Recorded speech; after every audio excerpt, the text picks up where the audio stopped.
এবার সেই সাহাবী ঠিক করে বললেন, ইয়া রাসূলুল্লাহ, আপনার অমুক সাহাবীও আসছে আর মক্কার কুরাইশের সর্দার আবু সুফিয়ানও আসছে।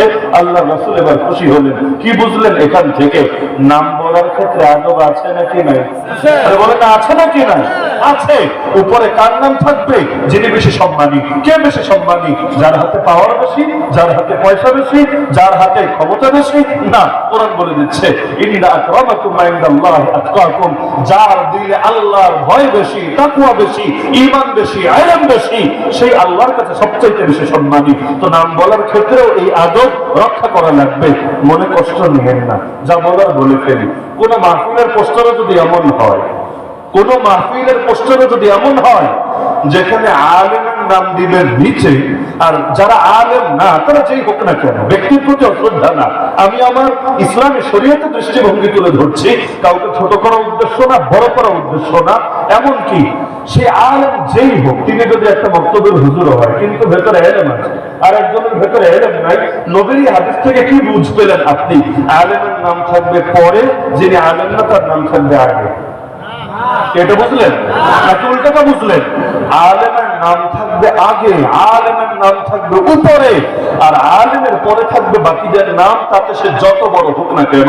অতীত ইতিহাস আমাদেরকে বলে, রাজা বাদশারাও আলেমদের দুয়ারে গিয়ে তাদের জুতা সোজা করতে পারাকে নিজের জন্য গর্বের বিষয় মনে করত।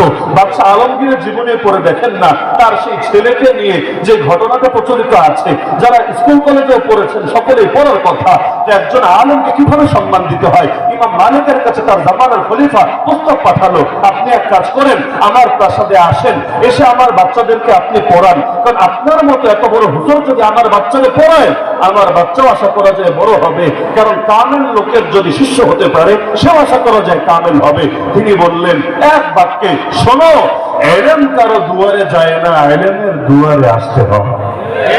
সুতরাং তোমার বাচ্চারে মনে চাইলে পাঠিয়ে দিবে আমার কাছে, আমি যাব তোমার দরবারে, গিয়ে তোমার বাচ্চারে পড়াবো না, এটা এলেমের অসম্মানী হবে, আর আমি আলেম হয়ে এলেমের অসম্মানী করতে পারি না।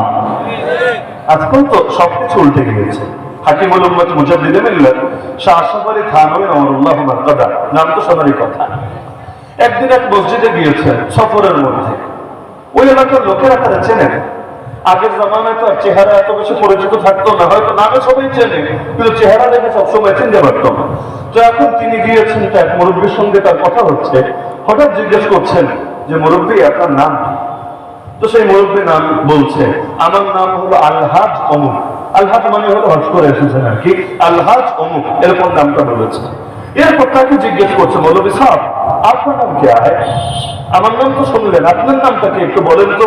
তিনি বললেন, নামাজি আশরাফ আলী। এবার বলছে, আশরাফ আলী বুঝলাম আপনার নাম, নামাজি এটা আবার নামাজি তো কারো লকব হয় না, মাওলানা হয়, হাফেজ হয়, মুফতি হয়, সাইফুল হাদিস হয়, পীর সাহেব হয়, কিন্তু নামাজি বা রোজাদার এরকম লকব দেখেছেন কেন আগে? না। এখন বললেন এটা আবার কেমন নাম যে নামের আগে ডিগ্রি হইল নামাজি? তিনি বললেন, আচ্ছা আপনি হজ করেছেন জীবনে কয়বার? বললো একবার। তিনি বললেন, আপনি সারা জীবন বসে মাত্র একবার হজ করে আপনার নামই হয়ে গিয়েছে আল হাজ, আর আমি যে ডেইলি 5 বার নামাজ পড়ি, সারা জীবনে 5 বার না, ডেইলি প্রতিদিন 5 বার নামাজ পড়ি, তাহলে আমার নাম নামাজি হবে না? করলো তাহলে কি ইবাদত দিয়ে নাম আসলো নাকি পয়সা দিয়ে নাম আসলো? কারণ নামাজ পড়তে পয়সা লাগে না, নামাজ যেখানে আছে যে অবস্থায় আছে ওভাবেই পড়া যায়, আর হজ করতে গেলে পয়সা লাগে। আল্লাহ কি এজন্য এসেছে যে আপনার পয়সা আছে, আর নামাজ এজন্য লাগানো যাবে না যে আমার পয়সা নাই। এটা শোনার পর তারা জবাব দেওয়ার কিছু নাই, এক বাক্যেই যা বোঝার বুঝে ফেলেছে। অনেক সময় এক এক কথাই এমন শক্তি থাকে যেটা দীর্ঘ বয়ানে থাকে।